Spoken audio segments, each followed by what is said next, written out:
Hello everyone, आज के इस वीडियो में हम सीखेंगे एक्सेल के कुछ शॉर्टकट्स एंड ट्रिक्स। नाउ ये शॉर्टकट एंड ट्रिक्स आपको बहुत ज्यादा हेल्प करेंगे आपकी एफिशिएंसी बढ़ाने में, आपको सुपर फास्ट कर देंगे।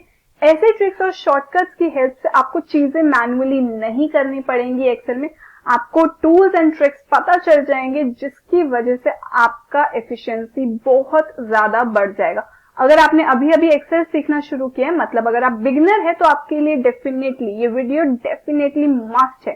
तो इस वीडियो को जरूर देखिए एंड तक। एंड इस वीडियो को शुरू करने से पहले प्लीज हमारे चैनल को सब्सक्राइब कर दीजिएगा, बेल आइकन को भी प्रेस कर दीजिएगा ताकि कोई भी इंपॉर्टेंट नोटिफिकेशन मिस ना हो। आप हमारे Instagram channel that is skillbuzz_official को भी फॉलो कर सकते हैं। यहाँ पर हम बहुत सारे इंपॉर्टेंट अपडेट्स लाते रहते हैं। Technical skills, soft skills related बहुत सारी अपडेट्स यहाँ पर आती रहती हैं। इसके बाद अगर आपको Microsoft Excel basic to expert सीखना है तो आप हमारी website that is www.skillbuzz.in visit कर सकते हैं। आप वहां पर डेमो देख सकते हैं, कोर्स का करिकुलम देख सकते हैं। ये कोर्स जो है मैंने खुद ही डिजाइन किया है, तो आप इसका डेमो भी देख सकते हैं। इसके बाद VBN मैक्रोस क्या है? VBN मैक्रोस जो है वो बेसिकली एक्सेल का ही एक्सटेंशन है। अगर आप अपना काम ऑटोमेट करना चाहते हो, मतलब यहाँ पर ये स्पेसिफिकली एक कोड हम लिखते हैं जिसकी वजह से हमारे काम जो है वो ऑटोमेट हो जाते हैं। यहाँ पर आपको बेसिकली कोडिंग सिखाई जाएगी। अब जब हम कोडिंग की बात करते हैं तो कोडिंग डजंट मीन कि बहुत हाई फाई कोडिंग होती है। VBN मैक्रोस की जो कोडिंग होगी वो भी हमारी इजी होगी। अगर आप बहुत फोकस के साथ सीखेंगे तो डेफिनेटली आप बहुत जल्दी सीख जाएंगे। कोई भी चीज मुश्किल नहीं होती है। अब अगर आप इस कोर्स को परचेज करना चाहते हैं तो आप प्रोमो कोड अप्लाई कर सकते हैं दैट इज प्राची500, तो जिससे आपको बहुत ज्यादा अमेजिंग डिस्काउंट्स मिल सकते हैं। आप हमारी ऐप भी डाउनलोड कर सकते हैं जो कि गूगल प्ले पे अवेलेबल है स्किलबज़ ट्रेनिंग्स के नाम से। नाउ ये वीडियोस जो है वो सेल्फ पेज होंगी। आपको 365 डेज के लिए इन वीडियोस का मतलब कि आपको पूरे कोर्स का एक्सेस मिलेगा।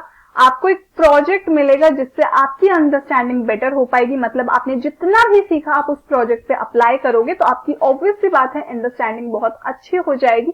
उसके बाद जैसे ही आपका प्रोजेक्ट फिनिश होता है आप उस प्रोजेक्ट को सबमिट करोगे एंड आप उसके बाद दे सकते हो टेस्ट, जो हमारा फाइनल टेस्ट होता है, जिसके बेस पे आपको सर्टिफिकेट मिल जाएगा।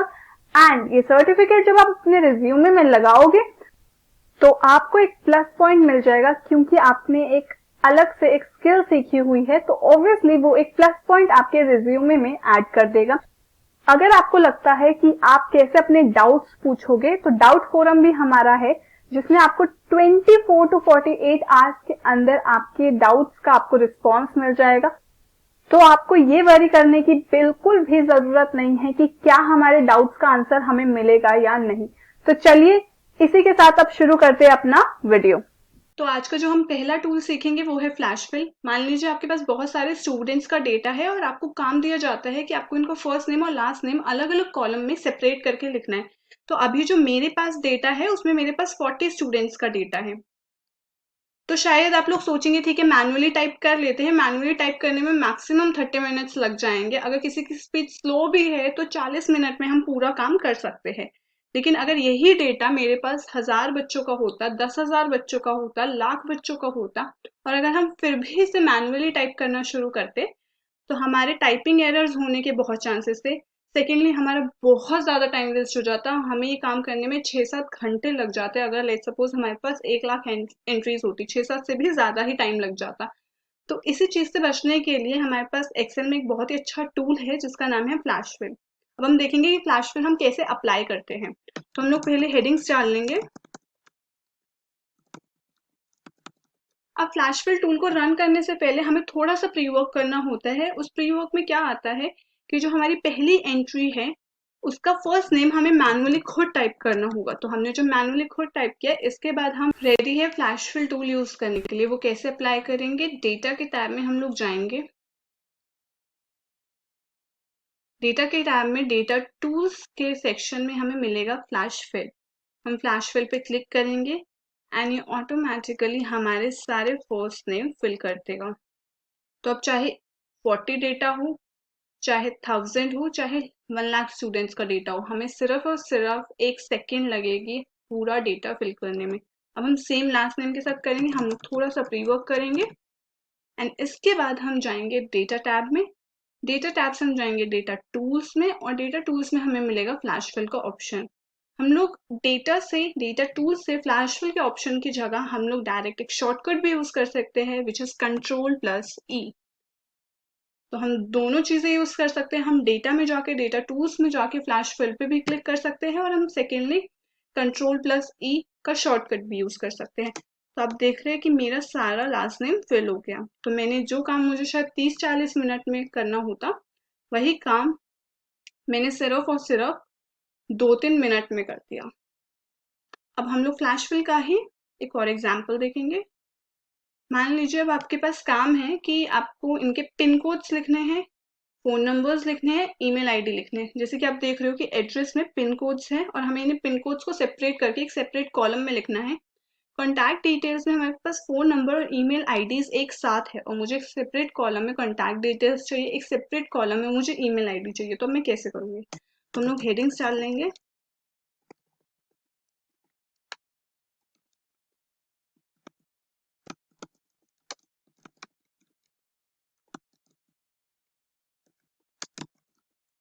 अब हम लोग थोड़ा सा प्री वर्क करेंगे और उसके बाद हम लोग यूज करेंगे शॉर्टकट की विच इज Ctrl+E। अब हम लोग सेम फोन नंबर के साथ करेंगे, थोड़ा सा प्री वर्क करेंगे और उसके बाद हम लोग शॉर्टकट यूज करेंगे।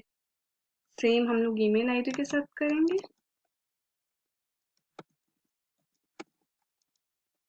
और हम लोग शॉर्टकट यूज करेंगे।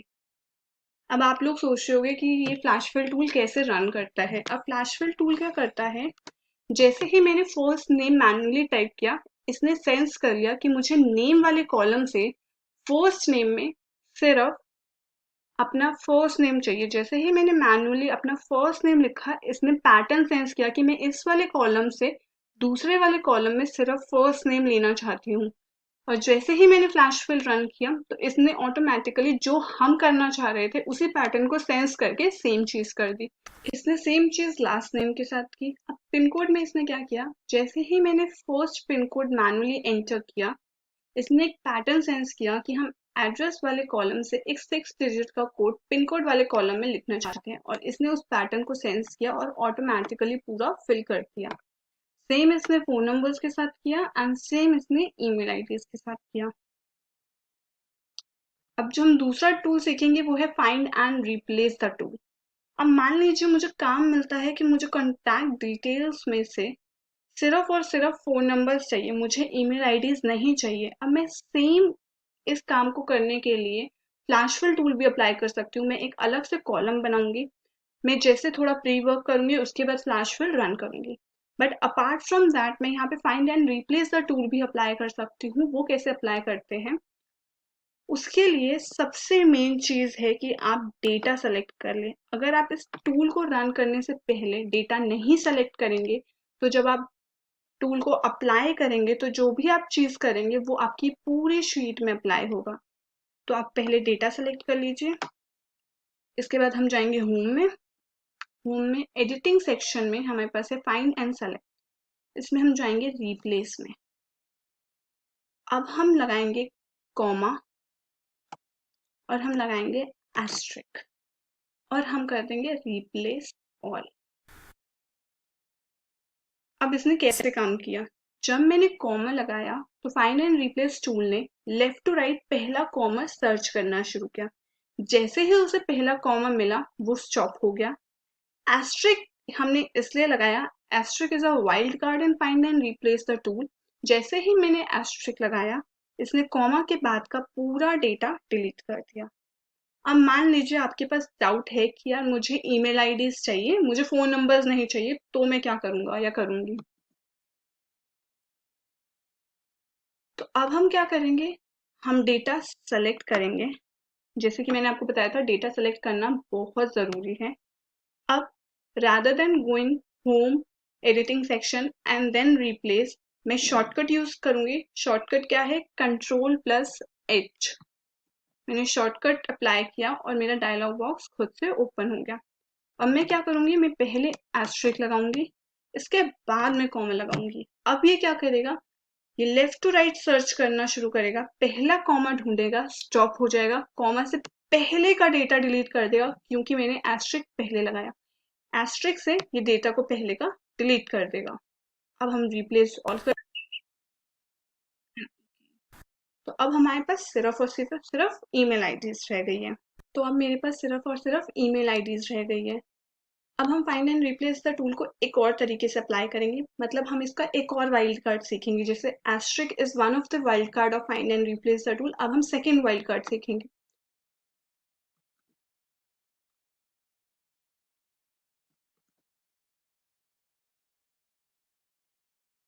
अब हम क्या करेंगे, हम लोग पहले डेटा को सेलेक्ट करेंगे, इसके बाद हम शॉर्टकट की अप्लाई करेंगे which is control plus H.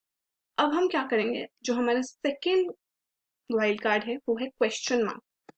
तो क्वेश्चन मार्क कैसे अप्लाई करते हैं, हम लोग 9 क्वेश्चन मार्क्स लगाएंगे, 1 2 3 एंड कॉमा। इसे हम रिप्लेस करना चाहते हैं, मतलब मैं चाहती हूँ कि मेरे फोन नंबर्स की जगह ईमेल आईडी लिखा आ जाए, एज इन EMAIL ID लिखा आ जाए। और अगर जब मैं रिप्लेस ऑल, मेरे फोन नंबर्स की जगह यहाँ पर ईमेल आईडी लिखा हुआ आ गया। अब हमने 9 क्वेश्चन मार्क्स क्यों लगाए और क्वेश्चन मार्क करता क्या है। Question mark is also a wild card, लेकिन ये डिलीट करने की जगह रिप्लेस करने का काम करता है। जब मैंने 9 क्वेश्चन मार्क लगाए, एज मेरा फोन नंबर जो मैंने यहाँ लिखे हुए थे वो 9 डिजिट्स के थे, तो मैंने 9 क्वेश्चन मार्क लगाए कि 9 डिजिट्स तक इसको ढूंढना है। जब इसका 9 डिजिट्स कंप्लीट हो जाएगा, इसको स्टॉप हो जाना है और उसके बाद इसे उस 9 डिजिट्स को ईमेल आईडी से रिप्लेस कर देना है। जैसे ही मैंने रिप्लेस ऑल किया, इसने मेरे फोन नंबर्स को डिलीट करके यहाँ पर उनकी जगह ईमेल आईडी कर दिया। अब आप लोग सिर्फ इस वीडियो को देखिए मत, अपना पीसी लैपटॉप लेके बैठिए और इन टूल्स को अप्लाई करिए अपने डेटा में, नए डेटा में, और एक्सपेरिमेंट कीजिए इस टूल्स को। अगर आपको लगता है कि आपके डेटा में ये अप्लाई नहीं हो पा रहा है, कुछ प्रॉब्लम आ रही है, तो कमेंट सेक्शन में वो क्वेरी डालिए। अगर किस सबके बहुत कॉमन डाउट हो जाते हैं तो मैं डाउट पर एक वीडियो बना दूंगी, लेकिन आप इन्हें जाके प्रैक्टिस करो और अपने डाउट्स को कमेंट सेक्शन में ज़रूर लिखो। आज का जो हम तीसरा टूल सीखेंगे वो है ट्रांसपोज टूल। ट्रांसपोज टूल का क्या काम होता है, ये रोज को कॉलम में कन्वर्ट कर देता है एंड कॉलम्स को रोज में। तो मेरे पास ये डेटा है जिसे मुझे कन्वर्ट करना है, तो मैं क्या करूंगी, मैं इस डेटा को पहले सेलेक्ट करूंगी, इसको फिर मैं कॉपी करूंगी Ctrl+C। इसके बाद मैं एक एरिया सेलेक्ट करूंगी जहां मैं चाहती हूँ मेरा नया वाला डेटा पेस्ट हो। इसके बाद मैं होम टैब में जाऊंगी, होम टैब में क्लिपबोर्ड सेक्शन में मेरे पास है पेस्ट। पेस्ट में हमारे पास है ट्रांसपोज। जब हम ट्रांसपोज पेस्ट वाले ऑप्शन से अप्लाई करते हैं तो इसको कहते हैं पेस्ट स्पेशल। लेकिन इसकी एक प्रॉब्लम है कि जब मैं इस डेटा में कोई भी चेंजेस करूंगी वो इस डेटा में अप्लाई नहीं होगा। तो इसका क्या मतलब है, जब मैं पेस्ट स्पेशल से ट्रांसपोज यूज करती हूँ तो मेरे दोनों डेटा आपस में कनेक्ट नहीं है। लेकिन अगर आप चाहते हैं कि आपका ओरिजिनल डेटा और कन्वर्ट वाला डेटा आपस में कनेक्ट हो जाए, तो उसके लिए हम ट्रांसपोज फंक्शन अप्लाई करते हैं। उसको कैसे अप्लाई करते हैं, मैं एक एरिया सेलेक्ट करूंगी जहां मैं चाहती हूँ कि मेरा नया वाला डेटा पेस्ट हो। अब मैं यूज करूंगी फंक्शन, तो I use equal to transpose bracket. अब मैं एरिया सेलेक्ट करूंगी जिसे मुझे कन्वर्ट करना है, bracket close. Now I use Ctrl+Shift+Enter and मेरा डेटा कन्वर्ट हो गया है रोज का कॉलम्स में एंड कॉलम्स का रोज में। अब हम एक एक्सपेरिमेंट करके देखते हैं। मान लीजिए मैंने यहाँ कर दिया 2, तो ये यहाँ पर भी चेंज हो गया। मैंने इसमें कर दिया 5, तो अब ये यहाँ पर भी चेंज हो गया है। तो अब क्या हो गया है, जब हम ट्रांसपोज फंक्शन अप्लाई करते हैं तो हमारे दोनों डेटा आपस में कनेक्ट हो जाते हैं।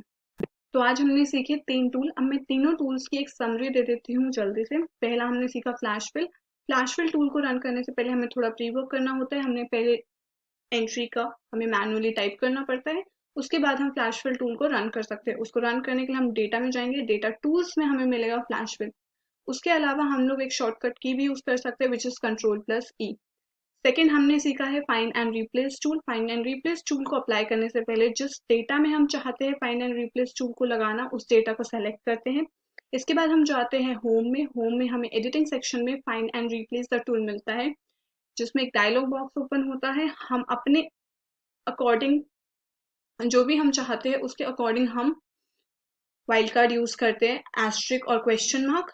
हम लोग एक शॉर्टकट की भी यूज कर सकते हैं डायलॉग बॉक्स ओपन करने के लिए, विच इज Ctrl+H। नेक्स्ट हमने जो सीखा वो है transpose tool. Transpose tool convert करता है रोज को कॉलम्स में एंड कॉलम्स को रोज में। ट्रांसपोज टूल हम दो तरीके से अप्लाई कर सकते हैं, पेस्ट स्पेशल से और ट्रांसपोज फंक्शन से। जब हम पेस्ट स्पेशल से अप्लाई करते हैं तो हमारे दोनों डेटा, ओरिजिनल और न्यू डेटा, आपस में कनेक्ट नहीं होते हैं। लेकिन अगर हम यही चाहते हैं कि हमारा नया वाला डेटा हमारे ओरिजिनल डेटा से कनेक्ट रहे, तो उसके लिए हम यूज करते हैं ट्रांसपोज फंक्शन। ट्रांसपोज फंक्शन या पेस्ट स्पेशल को अप्लाई करने से पहले हमें एरिया सेलेक्ट करना पड़ता है जहां हम चाहते हैं हमारा नया वाला डेटा पेस्ट हो। अब हम ट्रांसपोज फंक्शन कैसे अप्लाई करते हैं, उसके लिए हम करते हैं इक्वल टू ट्रांसपोज। हम उस एरिया को चूज करते हैं जिस एरिया को हमें कन्वर्ट करना है।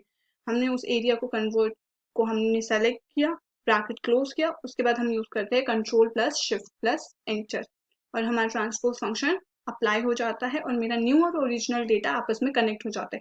तो अगर कोई भी एडिट में ओरिजिनल डेटा में करूंगी तो वो न्यू डेटा में भी शो होगा। तो आज हमने सीखे 3 टूल्स। जाके इन तीनों टूल्स को आप प्रैक्टिस करिए अपने डेटा में। अगर आपके पास कोई डेटा नहीं है तो नया एक डेटा बनाइए और इन टूल्स को एक्सपेरिमेंट करिए नए नए डेटा में और देखिए कि क्या कहीं ये डेटा या क्या कहीं ये टूल नहीं अप्लाई हो पा रहा। अगर कहीं ये टूल अप्लाई नहीं हो पा रहा और आपको कोई इश्यूज आ रहे, प्रॉब्लम आ रहे, आपके डाउट्स आ रहे हैं, तो उन्हें कमेंट सेक्शन में मेंशन करिए। अगर आपके कॉमन डाउट्स हो जाते तो हम लोग डाउट सेशन पर एक वीडियो बना देंगे। एंड अगर आपका कोई क्वेरी है कि यार ये इस टूल को हम नहीं अप्लाई कर पा रहे इस पर्टिकुलर डेटा में, तो वो भी मेंशन करिए। क्या पता हम आपको दूसरा टूल बता सकें जो आपके डेटा के लिए सूटेबल हो। तो आप अपने डाउट्स कमेंट सेक्शन में मेंशन कर सकते हैं। And thank you for watching the video.